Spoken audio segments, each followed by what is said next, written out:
How did Johnny Depp become the good guy? Depp v. Heard put the actor's misogyny on full display. For his fans, he still walked away the hero.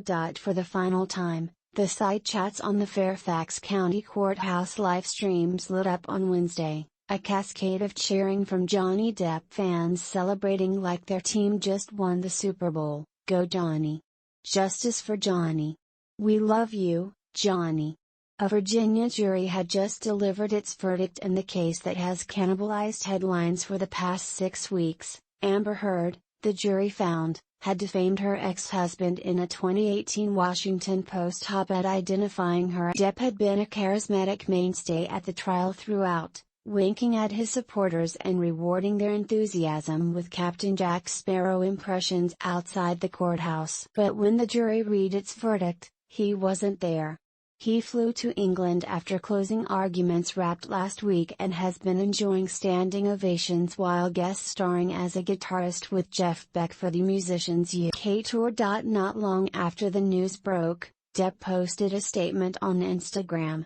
In typewriter font, he denounced the false, very serious and criminal allegations made via the media, writing, "The jury gave me my life." Celebrities, including Naomi Campbell, Ashley Benson, and Ryan Adams, the latter of whom several women have accused of sexual misconduct and emotional abuse, rushed into the comments with heart emojis. The GOP's House Judiciary Committee tweeted a gif of Depp as a triumphant sparrow while right-wing talking heads heralded the demise of Me Too.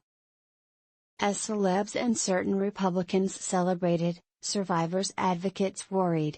Ruth Glenn, President and CEO of the National Coalition Against Domestic Violence, told the Daily Beast, "I would ask the nation and your readers, would you think twice about coming forward after witnessing what's happened?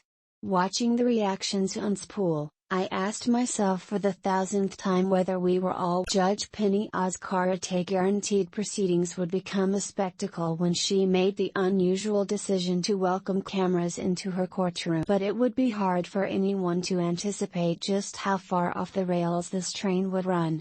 Jurors saw Heard sob through a harrowing description of a fight in which she said Depp raped her with a liquor bottle. Depp made indelible claims about the time he said Heard revenge pooped in their bed. The court heard from a parade of bit players seemingly ill-equipped to tell us anything about defamation, the owner of a California trailer park, Depp's accountant, a former TMZ employee. But for the majority of people watching, the verdict was clear before the trial even began. On social media, Depp fans made a game out of calling Heard a liar and an inconsistent narrator. They argued that she didn't bring credible evidence to the table, a baffling claim considering the numerous recordings, videos, texts, and photos that seemed to back up her testimony.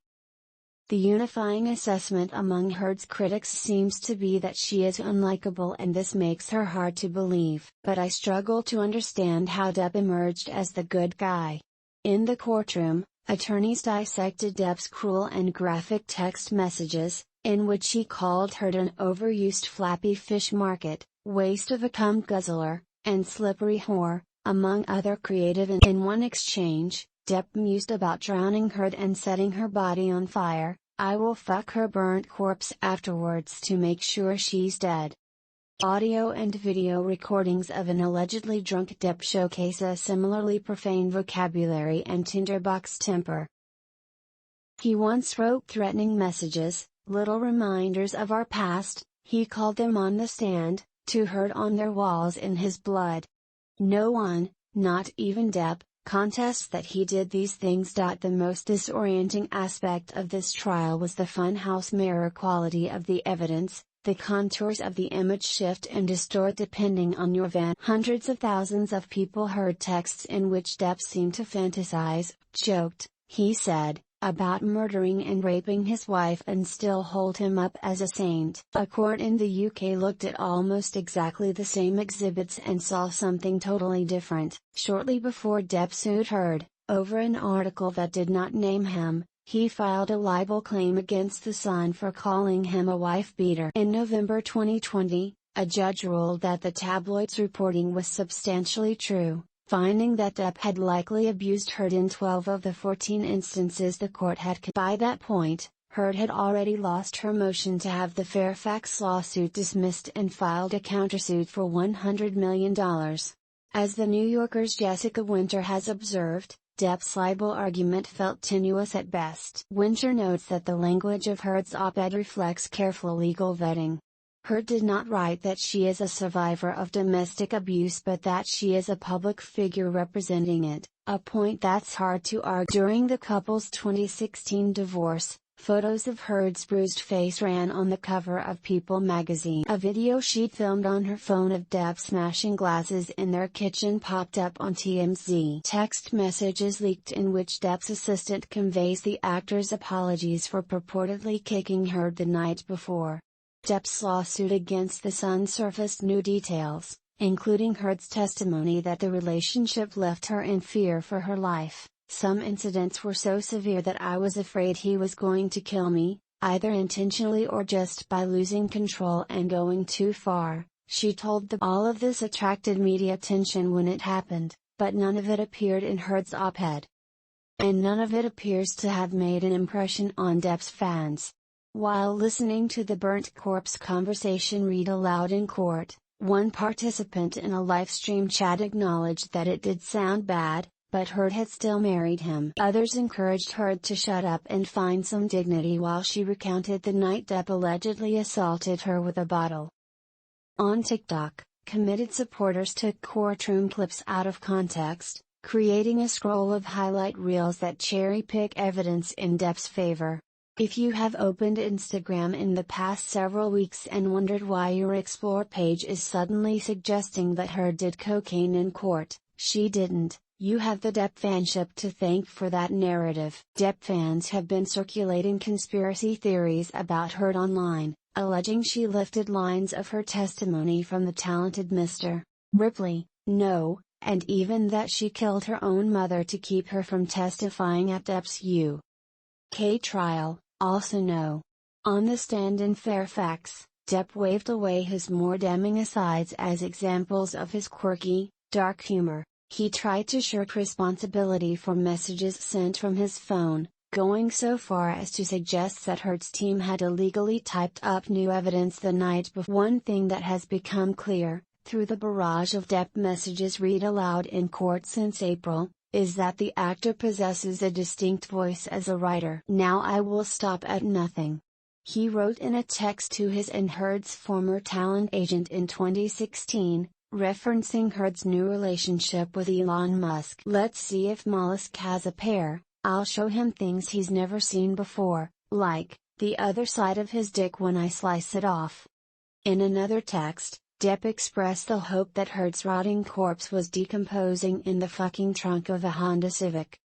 Depp's lawsuit claims that Heard's op-ed brought new damage to his reputation and career, though he has actually added several credits, as an actor and producer, to his IMDb page since the essay came out. He has retained his Dior campaigns. The brand removed one from social media not over the abuse allegations but because people complained that it was racist, and did not lose his last big gig, as Gellert Grindelwald in Warner Bros. Fantastic Beasts franchise, until Day's K trial closed. Though The Sun lambasted the choice to cast a wife-beater, writer J. K. Rowling had remained genuinely happy to have Depp stay on. Meanwhile, Depp has been the subject of plenty of negative headlines that have nothing to do with the actor. Cultivated a reputation for hard partying as an ingenue in the early 1990s. By 2014, episodes of apparent intoxication in professional settings had worked their way into his substance use had reportedly gotten so out of hand by the time he shot the fifth Pirates of the Caribbean movie in 2015 that his chronic lateness would leave hundreds of extras waiting for hours at a time. To quote a Hollywood Reporter feature from 2017, more bad press came in June 2018. When Rolling Stone profiled Depp's allegedly unbridled spending and rumored financial ruin. According to a Hollywood Reporter feature published in December 2020, Depp's newfound love of litigation was just one of the things that had made him radioactive in the industry. Unnamed film executives told THR that Depp's multi-million-dollar paychecks became increasingly difficult to balance against a string of big-budget titles that barely broke. Depp's drug and alcohol consumption had reportedly become a liability. The original distributor for City of Lies, which was initially slated to premiere in September 2018, pulled the movie after a crew member sued Depp, alleging the actor punched him while drunk. Tracy Jacobs, Depp's former agent of 30 years, testified at trial that whispers about his behavior made it hard for her to get him contracts. "He's just never been told no for the past 35 years, one unnamed producer told THR. That's typical in Hollywood. But I've never seen it to this extent." Notably, Depp did not sue Rolling Stone or The Hollywood Reporter, two outlets that chronicled his career's collapse long before Heard's op-ed was nor did he sue The Washington Post, which published statements the jury found defamatory, nor the ACLU, which ghostwrote them. Those cases probably would have been harder to win, and wouldn't have offered the same opportunity to open a referendum on Heard's character. Throughout all of this, Heard says she has been getting death threats. "People want to kill me, and they tell me so every day. People want to put my baby in the microwave, and they tell me that," she said during her final turn on the witness stand. Regardless of who you think told the truth, that is a chilling response to a person who spoke publicly about alleged abuse. The prevailing knee-jerk reaction was to shout her down, to bully her, to shred her reputation. Meanwhile, the man who brought her to court left the building each day to swarms of screaming fans. Despite Depp's claims that Heard destroyed his employment prospects, he was back at work before the case even wrapped.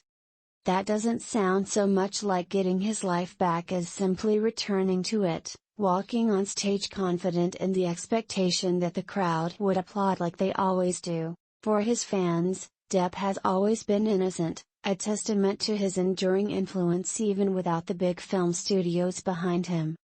Online, Depp's stans remain convinced that he was the real victim.